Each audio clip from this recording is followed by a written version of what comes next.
अंगापूर वंदन गावाला ब वर्ग पर्यटन स्थळाचा दर्जा, धार्मिक ऐतिहासिक वारशाला राज्य सरकारची मान्यता. आध्यात्मिक, ऐतिहासिक, धार्मिक तसेच स्वातंत्र्य संग्रामातील उल्लेखनीय वारसा लाभलेल्या सातारा तालुक्यातील अंगापूर वंदन या गावास महाराष्ट्र शासनाने ब वर्ग पर्यटन स्थळाचा दर्जा मंजूर केला आहे. पर्यटन व सांस्कृतिक कार्य विभागाच्या बुधवारी सकाळी 11:30 वाजण्याच्या सुमारास प्रसिद्ध करण्यात आलेल्या शासन निर्णयान्वये हा मानाचा दर्जा देण्यात आला असून संबंधित आदेश डिजिटल स्वाक्षरीसह प्रसिद्ध करण्यात आला आहे. संत रामदास स्वामी, संत गाडगेबाबा, संत तुका विप्र, संत तुकाराम महाराज तसेच शिक्षण प्रसारक कर्मवीर भाऊराव पाटील यांच्या वास्तव्याचा लाभ या भूमीला लाभला आहे. कृष्णा नदीकाठी असलेले पुरातन शिवनाथ मंदिर समोरील घाट, कृष्णा नदीतील काळढोह परिसर येथे समर्थ रामदास स्वामींना प्रभू श्रीराम व अंगलाई देवीच्या मूर्ती मिळाल्याची ऐतिहासिक परंपरा तसेच नदीपलीकडील प्रति पंढरपूर म्हणून ख्यातीप्राप्त ब्रह्मपुरीचे विठ्ठल मंदिर या ठिकाणी वर्षभर भाविक आणि पर्यटकांची मोठी वर्दळ असते. जिल्हाधिकारी संतोष पाटील यांच्या अध्यक्षतेखालील समितीने संदर्भित निकषानुसार प्रस्तावांचा विचार करून तो शासनाकडे पाठवला होता. यापूर्वी जिल्हा नियोजन समितीने या स्थळाला क वर्ग तीर्थस्थळाचा दर्जा दिला होता. धार्मिक, सांस्कृतिक वारसा आणि पर्यटनदृष्ट्या असलेले महत्त्व लक्षात घेऊन शासनाने आता ब वर्ग पर्यटन स्थळाचा दर्जा अधिकृतपणे जाहीर केला आहे. अंगापूर वंदन परिसरातील पर्यटन सुविधांच्या उभारणीला चालना मिळण्याची अपेक्षा व्यक्त केली जात आहे. कोरेगाव येथे दारू नको दूध प्या उपक्रमातून 9 वर्षाचे स्वागत. चतुर्थी ग्रुपचा उपक्रम समाजाभिमुखतेचा आदर्श. कोरेगाव शहरातील जळगाव रस्ता हनुमाननगर परिसरातील सामाजिक कार्यात सदैव आघाडीवर असणाऱ्या चतुर्थी ग्रुपच्या वतीने मावळत्या वर्षाला निरोप देत नवीन वर्षाचे स्वागत सामाजिक संदेशातून करण्यात आले. दारू नको दूध प्या या अभिनव आणि समाज प्रबोधनात्मक उपक्रमाचे आयोजन बुधवारी सायंकाळी 6 वाजता करण्यात आले. या उपक्रमास उपविभागीय पोलीस अधिकारी राजश्री तेरणी, नगराध्यक्षा दीपाली महेश बर्गे व उपनगराध्यक्ष राहुल रघुनाथ बर्गे यांची प्रमुख उपस्थिती लाभली. यावेळी उपस्थित मान्यवरांनी प्रतिकात्मकरित्या दूध पिऊन 9 वर्षाचे स्वागत केले. आपल्या मनोगतात राजश्री तेरणी, नगराध्यक्षा दीपाली महेश बर्गे व उपनगराध्यक्ष राहुल रघुनाथ बर्गे यांनी चतुर्थी ग्रुपच्या सामाजिक कार्याचा गौरव करत तरुण पिढीला योग्य दिशादर्शन करणारा हा उपक्रम स्तुत्य असल्याचे नमूद केले. कार्यक्रमादरम्यान सामाजिक कार्यकर्ते रणजित शिंदे यांचा वाढदिवस साजरा करून त्यांना शुभेच्छा देण्यात आल्या.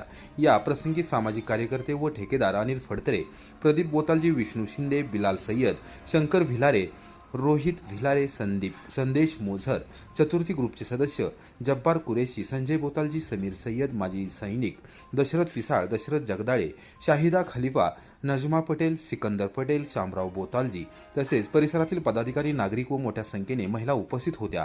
कार्यक्रमाचे सूत्रसंचालन करताना गणेश भोसले यांनी चतुर्थी ग्रुपच्या विविध सामाजिक उपक्रमांचा आढावा घेतला. ग्रुपने युवा पिढीला दारू पिण्याऐवजी दूध पिण्याचा जो समाजाला मेसेज दिलाय तो खरंच कौतुकास्पद आहे. तर यासाठी त्यांचे खूप अभिनंदन आणि सगळ्यांना माझ्याकडून पोलीस प्रशासनाकडून 9 वर्षाच्या खूप खूप शुभेच्छा. आज चतुर्थी ग्रुप हनुमाननगर कोरेगाव येथे गणेश भोसले व त्यांच्या संपूर्ण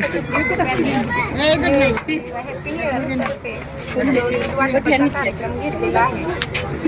तसेच ते महिला दिनाला त्यांनी महिलांना मिठाईची टिफिन असं वाटप केलं होतं. तसेच त्यांनी बकरीच्याही दिवशी त्यांनी वृक्षारोपणाचा कार्यक्रम घेतला होता.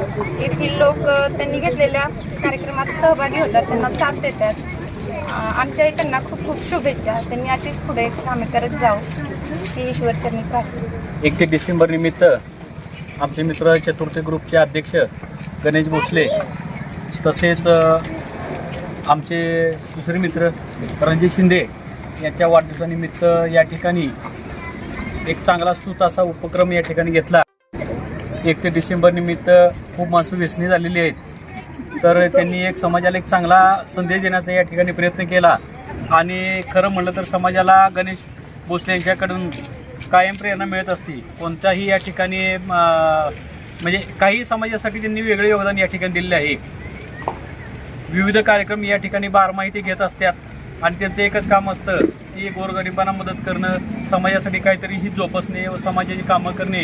या चतुर्थी ग्रुपच्या माध्यमातून गेले 10 ते 15 वर्ष झाले ती या ठिकाणी दररोज म्हणजे न चुकता बारमाही 365 दिवस किती ऊन असू पाऊस असू या सकाळी उठून या ठिकाणी गणपतीला हराळे असेल, चतुर्थी असेल, प्रत्येक चतुर्थीला या ठिकाणी जाऊन प्रत्येकाला बोलवून या ठिकाणी ते गणेशाची एक चांगल्या प्रकारे सेवा करत आहेत.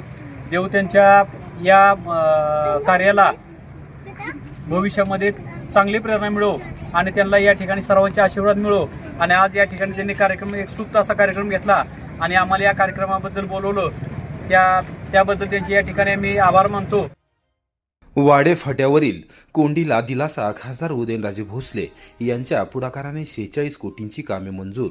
मावळत्या वर्षाच्या अखेरीस सातारा शहर आणि जिल्ह्यासाठी अत्यंत महत्त्वाची व दिलासादायक बातमी समोर आली आहे. खासदार श्रीमंत छत्रपती उदयनराजे भोसले यांच्या पुढाकाराने केंद्रीय रस्ते वाहतूक मंत्री नितीन गडकरी यांनी वाडे फाटा परिसरातील वाढत्या वाहतूक कोंडीवर उपाय म्हणून तब्बल 46 कोटी रुपयांचा निधी मंजूर केला आहे. या मंजुरीनंतर वाडे फाटा परिसरात नव्याने विकास कामे हाती घेण्यात येणार आहेत. खासदार उदयनराजे भोसले यांनी बुधवारी सायंकाळी 6 वाजता सोशल मीडियावरील पोस्टद्वारे या निर्णयाची माहिती देत जिल्ह्याच्या महामार्ग विकासाला नव्या गतीची सुरुवात झाल्याचे सांगितले. काही दिवसांपूर्वी नवी दिल्ली येथे केंद्रीय मंत्री नितीन गडकरी यांची भेट घेऊन सातारा जिल्ह्यातील महामार्ग विषयक विविध समस्यांची माहिती त्यांनी सविस्तर मांडली होती.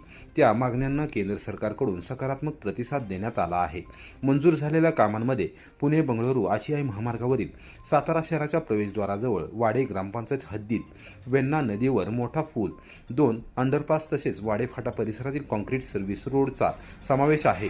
राष्ट्रीय महामार्ग विकास प्राधिकरणामार्फत ही सर्व कामे राबवली जाणार असून एकूण 46 कोटी रुपयांचा निधी यासाठी मंजूर करण्यात आला आहे. या निर्णयामुळे सातारा शहरातील वाहतूक कोंडी कमी होऊन नागरिकांच्या प्रवासाला मोठा दिलासा मिळणार आहे. तसेच महामार्गावरील सुरक्षितता आणि वाहतूक सुलभता वाढण्यास मदत होणार आहे. सातारा जिल्ह्याच्या वतीने या मंजुरीबद्दल केंद्र सरकारचे आभार व्यक्त करण्यात आले आहेत.